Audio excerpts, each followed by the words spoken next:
Okay, so here I am in the US dollar group, and I'm looking at all my daily charts first, right? Just to see what am I gonna do with the US dollar group. So if I look at all the recent markets, if I just ignore the last few candles, because when I was doing all the research at that time, I didn't have the last two candles, right? So I was like, okay, well, this is all recent market says, well, buyer's territory, right? Pound USD, okay, buyer's territory. Whether I look at it that way or whether I look at it that way, still buyer's territory.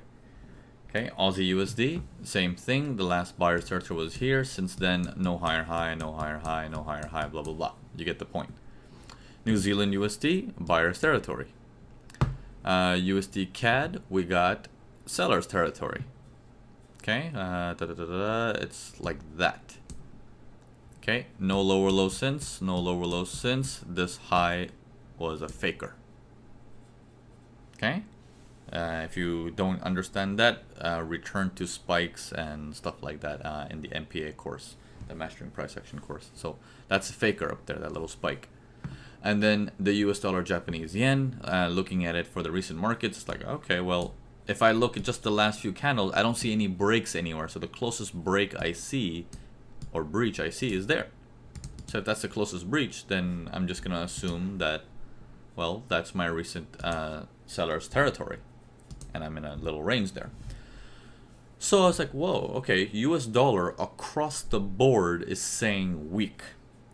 Now, this is across the board, not one pair disagrees with it. So there's a bigger boy involved. Okay? Someone is dumping the US dollar like hotcakes. Okay? Maybe they didn't like the election or something, I don't know. But they're dumping the US dollar like hotcakes. Okay. Now, whatever that situation is, that catches my eye. Like, okay, something didn't make sense in Aussie, but let's see if it makes sense here. Now that we've done all this information, let me clean all this up. Clean, clean, clean. We're gonna go into our 4 hours to do some window shopping, and we're gonna see what's going on. Okay, before I even go into the 4 hours, there's certain things that's catching my eye. Look at this high in December. And look at that high right now. Okay. Look at this high in December. Look at this high right now. Look at this high in December. Look at this high right now. Look at this high in December. Look at this high right now. You're starting to notice a pattern? Look at this low in December. Look at this low right now. Okay. December, look at this low or high in December. So this one's all over the place. It's all messed up, right? Because this one's clearly showing an uptrend, but it's temporarily in a downtrend. So it's like, I don't know if I want to touch this one. I don't know if I'm going to go with a sell on this, because it's like, look at that uptrend. You know, it's steeper than a ladder.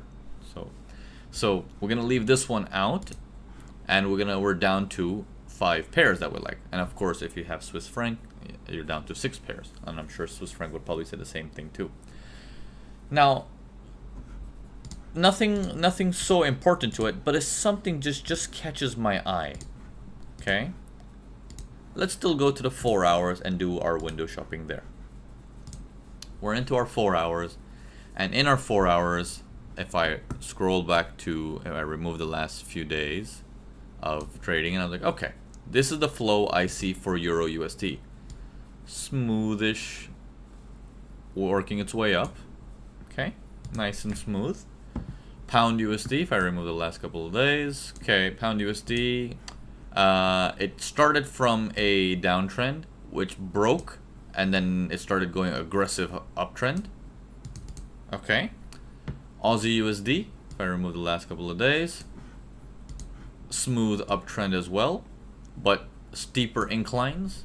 Okay, not like Euro USD. This looks like a heart rate monitor, right? This one is more like, okay, this guy's going into shock. So it's much more aggressive. New Zealand USD, remove the last couple of days. Look at this one. Looks just like Aussie USD. Very sharp and aggressive.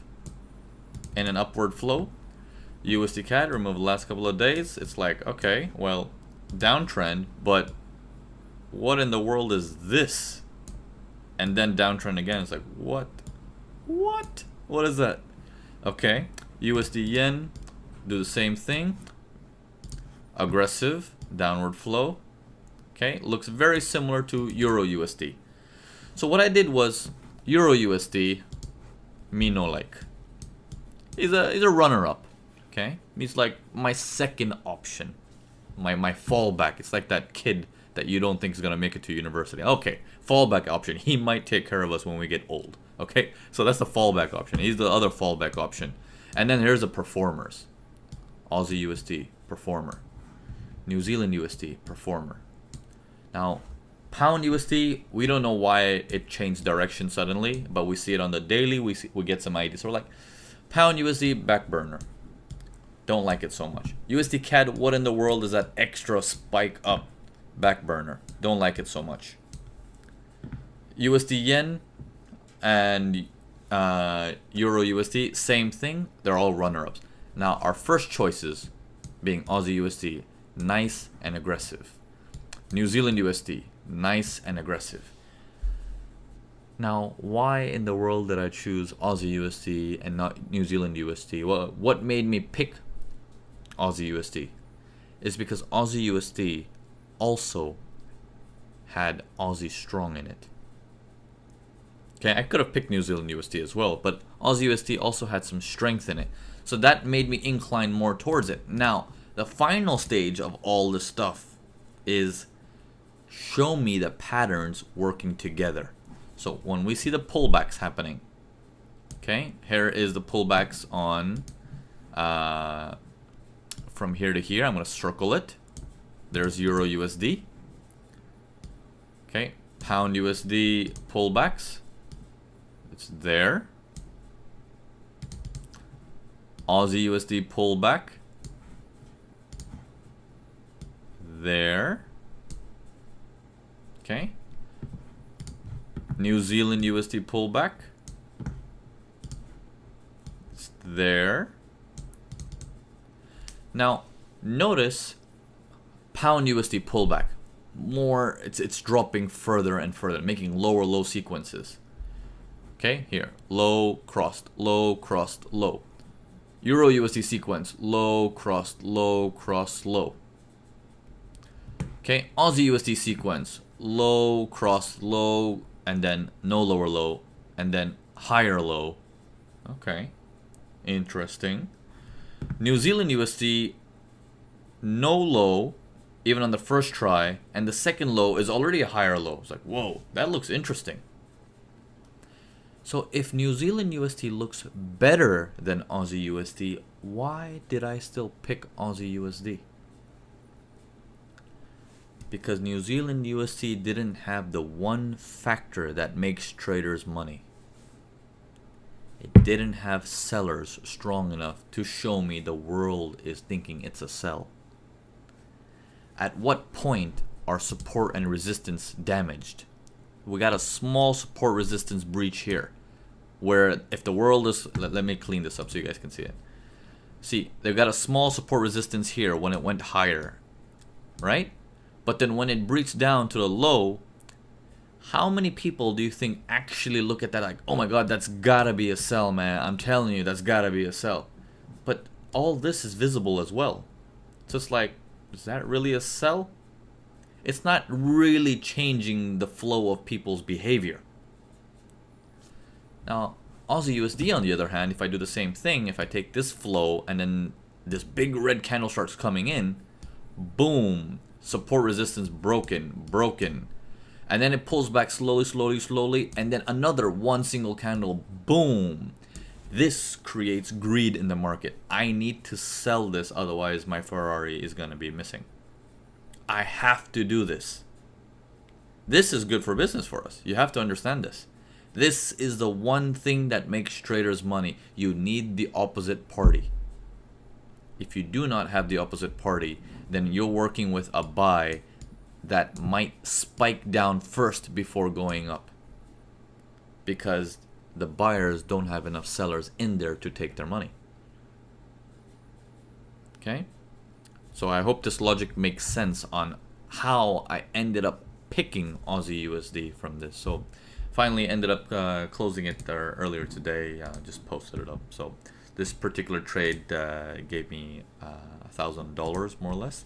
I took it in consecutive flows. I added position. I scaled in twice.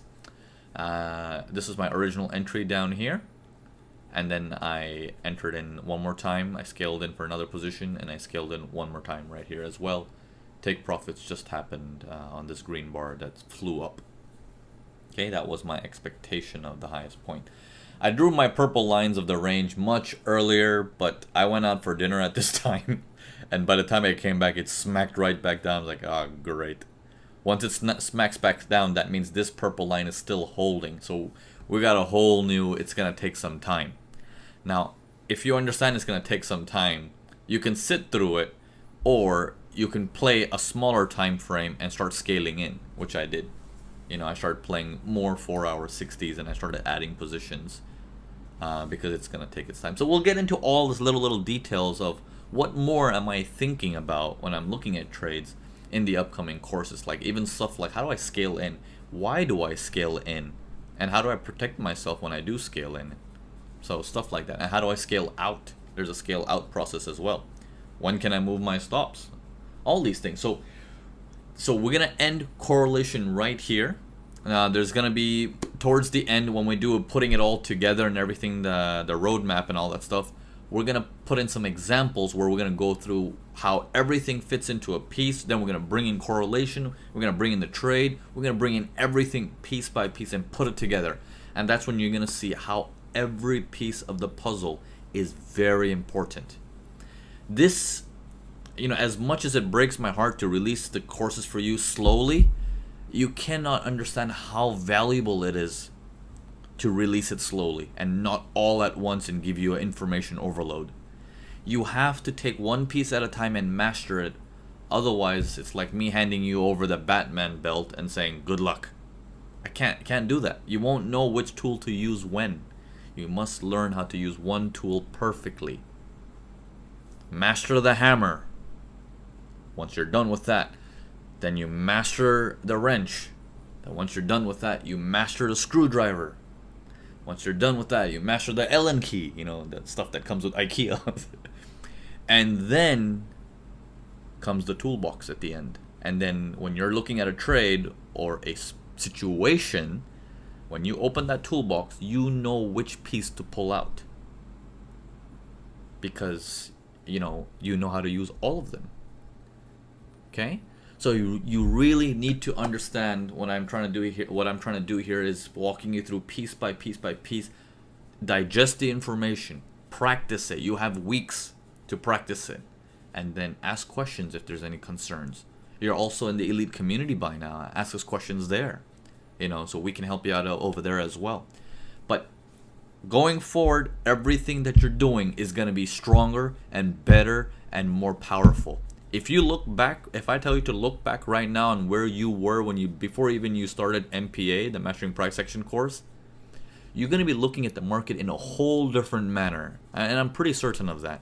You're not looking at the market like the average retail trader anymore. You're looking at it with a different precision, with one thing running in the back of your mind is like, what is the big boy trying to do? That is the objective, not what does this line represent and how do I use this line for me to make money. The market doesn't know you're even there. You need to understand that. Most people do not grasp that information. We need to step out of that phase that, hey, market, I'm going to trade now and I need you to do what I want you to do. It won't do that. We need to play the game that the market plays.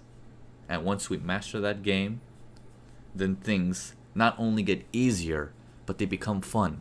Because once you start making money during these trades and stuff like that, it's actually fun. You know, just imagine yourself finally doing the job that not only gives you the freedom, but it's actually fun. You enjoy doing it. Not every day is the same day. So there's always a uniqueness to it. And every time you're solving a puzzle, which is like, oh, cool. Like, I didn't know something like that extra spike that kicked in. Like, oh, interesting. You know, all these things make you a smarter and better trader also in due time. And then you write your own paycheck. It's a beautiful thing. It's a beautiful thing. So hang in there. I'm seeing a lot of progress from a lot of you guys already. So good work on that. I'm seeing a lot of progress in the elite community as well from all of you guys who have joined. So excellent work there as well. So I'm going to cut it short right here for the correlation. And next week we're gonna come in. We're gonna dive straight into the other pieces. Okay. Thanks a lot. See you guys soon.